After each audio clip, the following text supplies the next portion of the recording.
Como nós verificamos no teste de circuito ali, o circuito ele executou a contagem binária nos 8 LEDs aqui de 0 até 255. Ao chegar no limite da contagem 255 é quando todas as saídas aqui estão acionadas, ou seja, quando todos os LEDs estão acesos. Porém, a contagem não foi feita de maneira certa porque existe o ruído da chave ali que seria necessário o debouncing, ou um circuito de debouncing da chave utilizada ali. E isso é normal para chave e para botões quando eles estão conectados a circuitos dessa maneira. Ou circuitos como esse, circuito contador, circuitos sequenciais. Porque a resposta do circuito, ele responde, sendo circuito eletrônico, de uma maneira muito rápida a qualquer variação que você tenha aqui no sinal da entrada do clock, qualquer variação do sinal síncrono. Como a contagem a ser feita é assíncrona, então a variação desse sinal aqui pode sofrer a interferência de ruído, devido à imperfeição dos contatos ali da chave, de botoeira e assim por diante. Sendo necessário solucionar para isso ser implementado um circuito de debouncing, ou o que eles chamam também do circuito de filtro de botão. Consistiria no quê? Num circuito que vai esperar um tempo para verificar se esse sinal aqui da chave, o sinal de entrada para o contador, ele foi modificado mesmo de 0 para 1. Ou não foi. Em termos, seria um circuito que vai ser um temporizador, em que ele vai contar o tempo em que esse sinal aqui de entrada do contador ele fica no nível lógico 1. Dado esse tempo, ele manda o sinal para o contador, daí, ou seja, é um temporizador como se fosse um cronômetro, que envia o sinal daí indicando que ele é um sinal de mudança mesmo, ou seja, que ele mudou para o nível lógico 1. Então o filtro ele é feito implementado dessa forma e pode ser feito na forma de circuito analógico com capacitor. Daí o capacitor faz um papel de uma espécie de um temporizador, que seria também um filtro, né? Um filtro capacitivo ali, como o filtro RC. Aí ele contaria o tempo de carga e descarga do capacitor para dar aproximadamente o tempo em que o sinal da chave fica no nível lógico 1. Então poderia ser feito via hardware através de um filtro desses, né? Implementado em hardware. Ou pode ser feito também via programação com filtro digital. E digitalmente também dá para ser feito via hardware. Dessa mesma maneira, implementando o circuitinho lá com filtro desses, que conta o tempo ou obter a derivada do sinal de entrada ali do SW7. Como a placa aqui não possui esse circuito analógico de filtro, de debouncing, então ele só pode ser implementado na forma digital, através do circuito digital. Aí ele é implementado via configuração de um circuito digital de filtro, que seria justamente o circuito de um temporizador, ou da contagem de tempo, uma contagem síncrona. Outra maneira também que pode ser utilizada aí para microprocessadores também, microcontroladores, DSPs, seria na programação, implementar o filtro digital na forma de programação. Então você faria uma rotina para implementar a contagem de tempo daí para fazer o papel do filtro para dispositivos programáveis. Então não há necessidade de se adicionar um circuito de hardware a mais aqui, sendo possível implementar via configuração lógica reconfigurável um outro circuito para fazer o filtro de botão, o debouncing. E esse circuito consistiria no circuito de contagem de tempo, também vai ser um circuito digital contador, desse tipo aqui. Só que um contador de tempo, um temporizador, ele é um contador que recebe um sinal de uma frequência fixa. Esse sinal produz uma variação nos níveis lógicos altos e baixos durante um período determinado de tempo para cá. Então ele conta essa variação desse sinal que dá a entrada aqui do clock, do contador, e conta quantas vezes ele varia para dar a base de tempo dele. O sinal aqui então que a gente vai inserir será um sinal de clock, do circuito de uma frequência fixa, do sinal de clock. Porém, o sinal de clock que nós temos disponível para essa placa Nexus 3 é esse sinal aqui do pino V10, que está denominado CLK. Porém, ele possui uma frequência de 100 MHz, de variação de 100 milhões de vezes por segundo. Ou seja, para me dar 1 segundo, eu tenho que utilizar esse sinal aqui e contar 100 milhões de vezes da contagem dele. Ou seja, é uma contagem com uma frequência já relativamente alta para contagem de tempo. Para executar uma contagem de tempo dessas, então tenho que verificar o número de bits que o meu contador necessita ter para executar a contagem de tempo que eu quero. Então, como o sinal ele é de 100 MHz, então tem que contar 100 milhões de pulsos desse sinal, ou seja, executar uma contagem até 100 milhões de vezes para ele me dar 1 segundo. Revisando a eletrônica digital, a gente pode ver que o número de bits aqui, como é da casa binária, ele me dá o número máximo de contagem que o contador pode me oferecer. Então, se eu pegar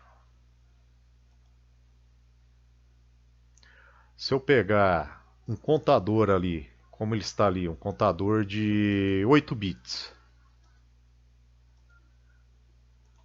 ele me possibilita uma contagem de 256 variações do sinal de entrada dele, sinal de clock de entrada dele. Se eu pegar um de 9 bits, 2 elevado a 9 vai ser o dobro, 512. Se eu pegar de 10 bits, vai consistir no dobro do de 9, 1024. E assim por diante. Para executar a contagem com um contador com a entrada de um sinal de 100 MHz para 1 segundo, então eu vou necessitar de um contador com pelo menos a contagem de 100 milhões de vezes, que vai me dar um contador de 27 bits. Ali, ó.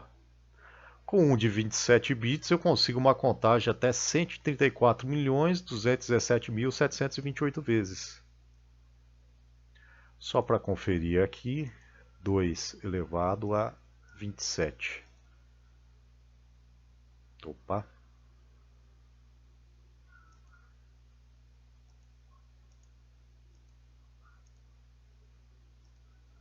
Aí, 134.217.728.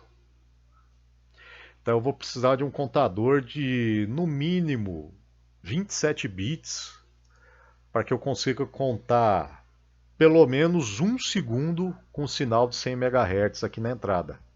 Então esse meu sinal vai mudar para esse sinal CLK aqui. Só que o contador de 8 bits eu consigo contar até 256 variações desse sinal. Então tem que arranjar um contador de 27 bits para me dar 1 segundo.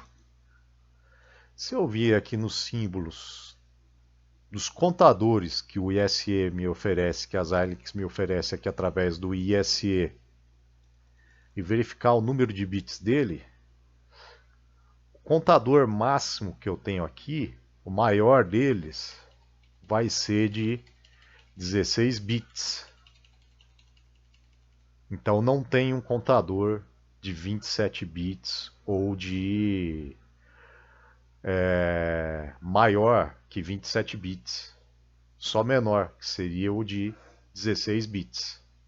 Então eu escolho um contador desses, o mesmo aqui do CB8CE, só que um de 16, ou seja, o dobro do número de bits desse de 8 bits ali. Chego ali e apago esse contador aqui, volto nos símbolos e posso escolher outro aqui. Eles possuem o mesmo símbolo, então dá para colocar no lugar do de 8.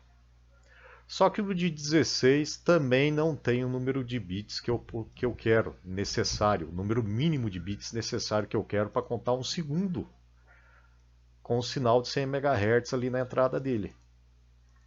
Então eu chego aqui e apago as saídas do contador e vou inserir outro contador ali na saída dele, em série, para ligar eles em cascata, para que eu consiga no mínimo 27 bits.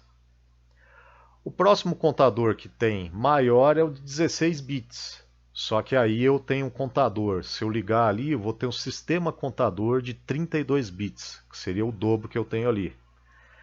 32 bits, eu consigo efetuar uma contagem de até 2 elevado a 32.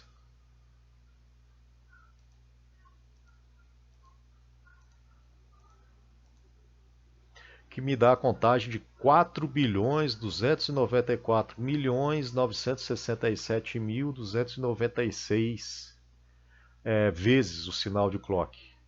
Para o sinal de clock disponível para a gente, que é de 100 MHz, então ele vai poder contar até 42,94 segundos, ou aproximadamente 43 segundos, quase, né? É um intervalo de tempo muito grande, né? Porque nós não necessitamos disso, nem vão ficar aguardando mais de 40 segundos ali para ser acionado alguma saída, né?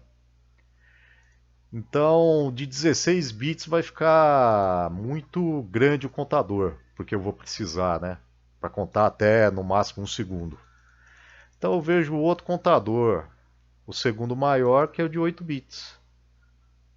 Eu chego ali e coloco o contador ali de 8 bits. Para ligar esses tipos de contador em série, eu vejo aqui o esquema de ligação deles, que é pelo arquivo de informação ou pela janela de informação do símbolo lógico. Então eu posso selecionar o contador aqui de 8 bits ou de 16, clico com o botão direito também, venho aqui em Symbol e Symbol Info, que é o mesmo se eu chegar aqui em Symbols, vir no contador de CB8CE aqui e vir em Symbol Info, é a mesma coisa. Então eu posso acessar pelo menu aqui dos símbolos, pela aba dos símbolos aqui, ou pelo próprio símbolo colocado aqui no diagrama esquemático. Então vem o Symbol, Symbol Info. Aí ele me traz explicação desses contadores aqui, ó. Como ele fala, é um contador binário cascateável. Aqui embaixo na introdução ele explica o funcionamento dele e o que ele é. E aqui embaixo, no segundo parágrafo, ele fala ali, ó. Crie contadores maiores conectando a saída CO de um estágio à entrada CE do próximo estágio e conectando as entradas C e CLR em paralelo. Quer dizer, eu ligo as entradas C e CLR juntas e o CO ao CE do próximo contador. CO é ativo quando o TC, o término da contagem CE, são altos. Então o que eu faço? Ligo aqui a saída CO, a entrada CE do próximo contador. Aqui, ó, o sinal de clock e clear eu tenho que ligar junto. Então eu venho aqui para facilitar a ligação do clear, eu puxo esse pino de entrada do primeiro contador aqui para cá e ligo junto aqui, ó, até me aparecer a conexão, dessa forma aqui. E os clear também. O detalhe, não liguem aqui no terminal de conexão do símbolo, que é esse daqui, ó, que aparece em vermelho. Aqui ele não faz a ligação desse terminal com esse. Ele só faz onde você tem conexões aqui, ó, como por exemplo essa daqui, que é um fio de conexão e interligação entre o terminal desse contador aqui com esse elemento aqui de terra. Você pega ali, ó, e consegue fazer a conexão ali. Aqui você não consegue. Somente aqui, ó. Daí. Ele criou um nó aqui indicando que foi feita a conexão desse terminal com esses elementos aqui. Dessa maneira eu liguei aqui o contador de 16 bits com de 8 bits em série e criei um sistema contador aqui de 16 mais 8 bits, de 24 bits. 24 bits me dá uma contagem de 2 elevado a 24. Ou seja, 16.777.216 vezes. Para um sinal de 100 MHz, isso daqui me dá 0,16 segundos, mais ou menos 0,17 segundos. Ou seja, um décimo de segundo. Se eu achar que é um tempo muito pequeno ainda que ele pode contar, ele dá no máximo essa contagem de tempo aqui. Então, no máximo uns 17 décimos de segundo, quase, né? Se eu achar que essa contagem está pequena ainda, eu vou ligar um outro estágio contador para cá. Que eu vou aproveitar, já que eu estou mexendo no diagrama esquemático, já mudar o sinal aqui para o sinal do clock, rename port. Então SW7 passa a ser o CLK. Dou um OK. Aqui está ligado, tudo OK. Para a saída, então, eu vou pegar e conectar mais um contador para aumentar a minha base de tempo ali, ou o tempo máximo que ele pode contar, para mais de 0,17 segundos. Então, o que eu faço? Ligo mais um contador ali. Se eu quero contar até um segundo, eu vou ter que conectar um de 27 bits. Aqui eu não tenho contadores de 3 bits. E aqui o meu sistema contador ele tem 24 bits, então eu precisaria de um contador de mais 3 bits. Tenho duas opções, eu posso pegar aqui e colocar um contador de 2 bits na saída dele e mais um flip-flop tipo T, que seria um contador de 1 bit só, né? Na saída desse contador de 2 bits. Ou eu posso pegar o próximo contador aqui maior que o de 2 bits, que é o de 4 bits aqui. E conectar ele aqui à saída desse contador de 8 bits. Então eu procedo com a mesma ligação de 4 bits por de 8 bits ali, ó. Eu ligo a saída Clock Enable Output do contador de 8 bits à entrada Clock Enable do contador de 4 bits. E vou ligar as entradas de clock juntas. A mesma coisa aqui para o clock, ó. Dependendo aqui do terminal do componente que você tiver, você não consegue fazer a ligação. Então você liga aqui no wire, no fio de ligação entre eles. Ali, ó, feito ali em cima. E o clear é a mesma coisa. Você tem que ligar aqui, ó, no fio de ligação, de preferência na emenda aqui, para deixar esse nó de ligação indicando que eles estão conectados aqui juntos. Se você errar a ligação, é a mesma coisa. Você vai conectar aqui, ele vai fazer isso um circuito só. Então você tem que apagar essa ligação aqui inteira e refazer ela novamente, se houver um erro, né? Tá ali. Agora eu tenho um sistema contador de 16 mais 8, 24 bits, mais 4, 28 bits. Então agora eu posso efetuar uma contagem de 2 elevado a 28, que vai me dar 268.435.000. Aí, por um sinal de clock de entrada do sistema contador de 100 MHz, me dá uma contagem até 2,68 segundos. 2,685 segundos aproximadamente ali. Então é a contagem suficiente e dá para ver as saídas dos bits mais significativos atuando nessa contagem aí. Então eu consegui um contador até isso. Para melhorar ele, eu coloquei ele com VCC aqui, ou nível lógico alto, no Clock Enable do sistema contador inteiro, que é do primeiro contador. Eu posso pegar e trocar ele aqui por uma chave. Porque o Clock Enable serve para pausar e continuar a contagem. Então eu posso utilizar uma chave aqui para fazer ele pausar a minha contagem. A hora que essa chave estiver em 0, daí ele pausa, se ela estiver em 1, ele continua a contagem normalmente, né? Como no circuito de cima eu tenho já a chave 3 e a chave 4 sendo utilizada, eu posso reaproveitar essas chaves aqui, né? Porque o circuito aqui de cima não está fazendo mais, não está tendo mais função para o nosso design aqui, como a gente está mexendo. Então posso utilizar ele para as entradas, reaproveitar as entradas dele. Se eu não zerar esse contador, para zerar ele eu tenho que acionar daí a saída, as entradas clear de todos os 3 contadores ao mesmo tempo. Daí ele zera as saídas dele. Ela está ligada ao GND.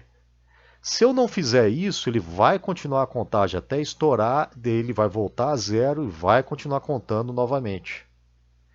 Então eu posso tirar esse GND daqui também e efetuar a ligação dele na chave 4 lá de cima, circuito de cima. Aí.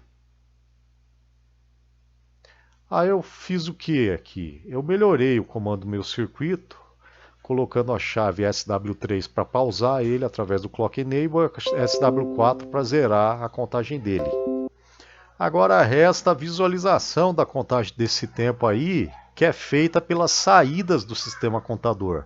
Lembrando que as saídas desse sistema contador agora são as saídas desse contador 16 bits, do de 8 e do de 4.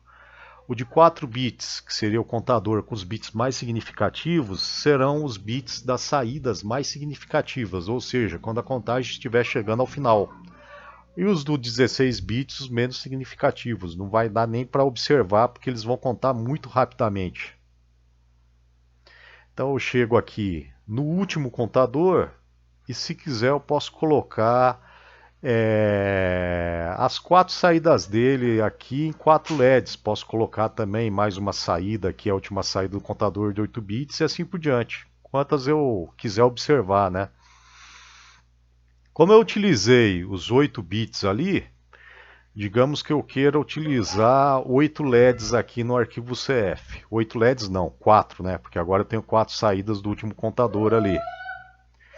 Então eu vou utilizar vou utilizar os 4 primeiros LEDs, por exemplo.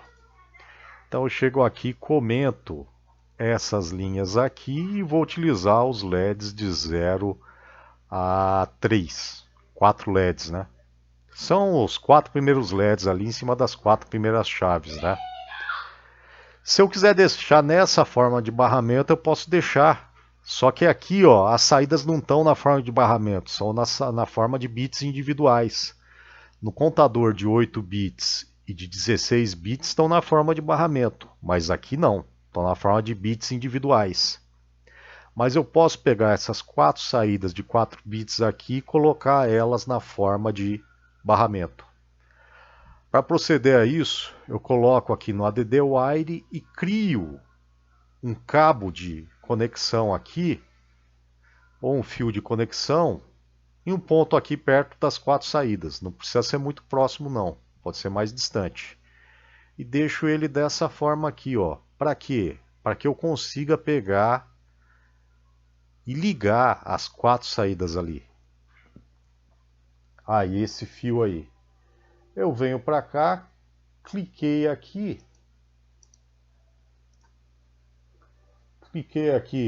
com o botão esquerdo, com o botão direito. Eu finalizei o condutor, deixei ele dessa forma aqui. Para conectar os LEDs, eu venho no marcador aqui, ó, ADD I/O Marker, e conecto aqui ao final desse condutor aqui. E posso mudar o nome dele aqui para LED. LED, entre parênteses,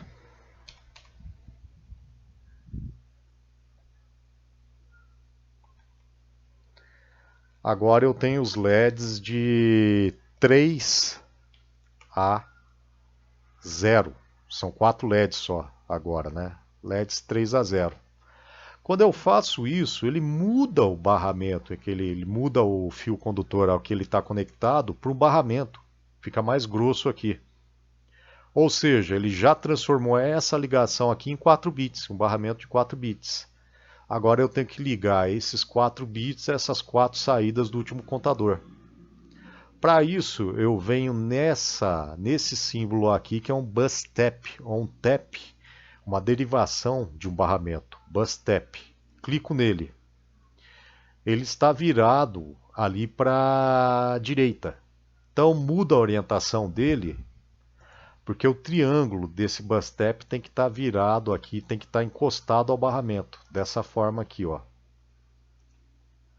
Ou seja, eu criei uma derivação para os 4 bits, para os 4 LEDs, para as 4 saídas. Criei ali, dou um ESC, ou venho aqui para o cursor novamente. Aí eu faço o seguinte, efetuo a ligação normal de cada bit aqui a cada um desses bus steps.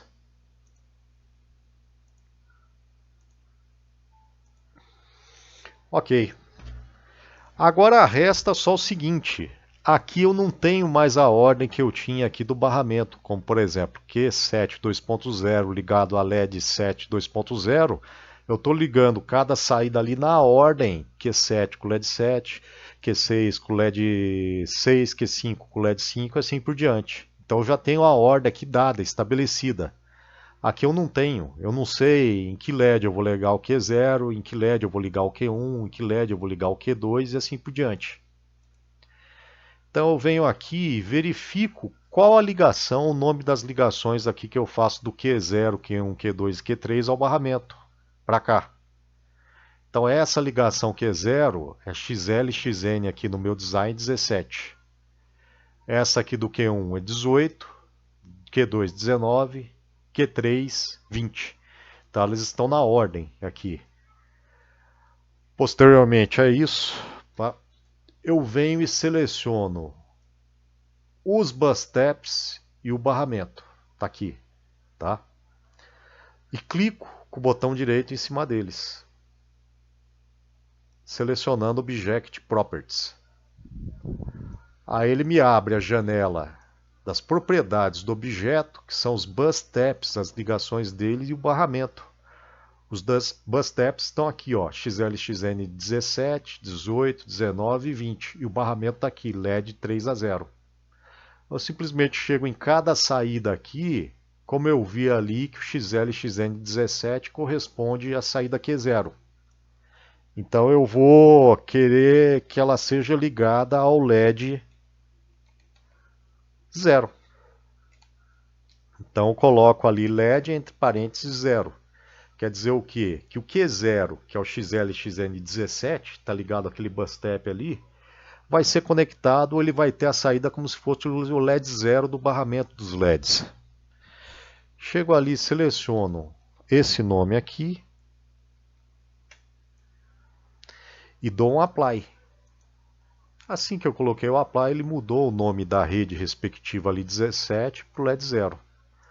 Para o 18 eu faço a mesma coisa, só que agora eu dou o Ctrl V e mudo para o LED 1, porque eu sei que é a saída Q1 aqui, como eu verifiquei antes, né? Então Apply, o 19 vai ser o Q2, para o LED 2, Apply, e o último LED aqui, na última saída, Q3, Ctrl V,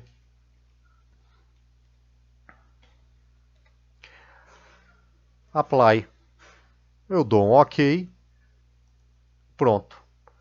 Agora as ligações estão aqui certas de cada saída individual de 1 bit para o barramento de 4 bits aqui dos LEDs.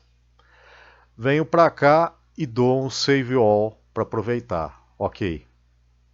Verifico o meu arquivo CF e modifico o meu arquivo CF. Então aqui, ó, agora eu tenho os LEDs só de 0 a 3, 4 LEDs. As chaves aqui eu não estou utilizando mais a chave 7. Então eu posso clicar na linha da chave 7, colocar Comment Lines. Aí. Retirei a chave 7 agora do meu design, porque no lugar dela eu coloquei o primeiro pino aqui do arquivo CF, que vai ser o pino de clock. Então dele eu posso tirar essas duas primeiras linhas aqui, os comentários, um comment lines, das duas linhas aqui, ó. A primeira linha indica aqui o pino que está ligado, o sinal do sintetizador, do circuito integrado sintetizador CMOS de clock. E a segunda linha me indica que esse pino ele vai ser o pino de clock, do sinal de clock do sistema digital que eu estou fazendo inteiro. que é esse daqui, esse sistema contador. Eu já havia modificado anteriormente, então o sinal de clock já está no início dele aqui. Então ele vai obedecer ao sinal de clock. E a chave 3 e 4 vão servir para reset e pausar o circuito temporizador. E aqui os LEDs só estão de 0 a 3. Conferir mais uma vez os LEDs aqui embaixo. No arquivo CF. 0 de 1 a 3. Venho aqui e dou um Save All novamente, que ele vai salvar o diagrama esquemático. O Nexus 3 Master UCF. Aqui na chave 7 eu havia modificado e colocado essa configuração aqui do Clock Dedicated Route. Então, feitas as modificações no arquivo CF, as devidas, podemos proceder aqui ao DRC, Design Rule Check do diagrama esquemático.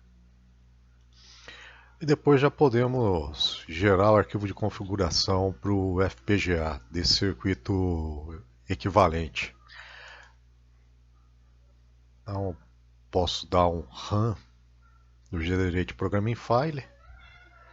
Lembrando que pelo funcionamento do circuito, o circuito aqui de cima não está ligado mais a nenhum pino de saída dele. Então o SW3 agora está comandando também o circuito de baixo contador e o SW4 também. O SW4 sendo ligado no Clear tem que ficar em 0 e o SW3 sendo ligado no Clock Enable tem que ficar em 1. Então para iniciar a contagem, ele tem que iniciar com o SW3 em 1 e o SW4 em 0. Dando OK novamente para cá. Terminado o processo de Generate Programming File ou geração do arquivo de configuração do FPGA, só retornar no adept o mesmo arquivo selecionado ali, colocar um program para configurar o FPGA na placa, no kit de desenvolvimento. Passando agora a configuração e ao circuito dado, descarregando a modificação do circuito com o circuito de contagem de tempo, agora que vai ser dada pelos 4 primeiros LEDs aqui, do LED 0 ao LED 3. Agora eu coloquei os comandos para o Clock Enable e para o Reset ou Clear do sistema contador. O Clock Enable ele tem que ficar em 1 e vai ser dado pelo SW3, então seria essa a chave aqui. Para ele iniciar a contagem ou pausar a contagem, ele tem que estar em 1 o SW3. Então aqui eu pauso a contagem quando eu deixo em 0 SW3, ou seja, ele vai habilitar ou não o sinal do clock a entrar. Como ele pegou os 4 bits mais significativos, então a contagem aqui ela é dada mais vagarosamente, de acordo com cada bit desses aqui, ou cada saída dessas aqui na ordem. Cada saída do bit mais significativo por menos significativo vai dar metade do tempo que vai ser contado, da base de tempo do sinal de clock de 100 MHz. O sinal para reset agora ficou no SW4, então ele vai dar o que? Ele vai zerar a contagem. E ele voltando a 0, o clear, ou reset, com o Clock Enable habilitado, ele reinicia a contagem do 0. Ele vai contar até quando? Até todos os bits de todos os contadores do sistema eles chegarem do valor 1. Então chega aqui, ele para a hora que os 4 LEDs aqui eles ficam acesos e espera os outros bits restantes do sistema chegarem a 1. Para quê? Para ele retornar a 0 a contagem. Essa contagem aqui ela é contínua, ou seja, ela não vai parar. Mas geralmente a gente quer contar o intervalo de tempo em que ele dê um sinal para parada, que vai ser o objetivo do próximo circuito a ser dado.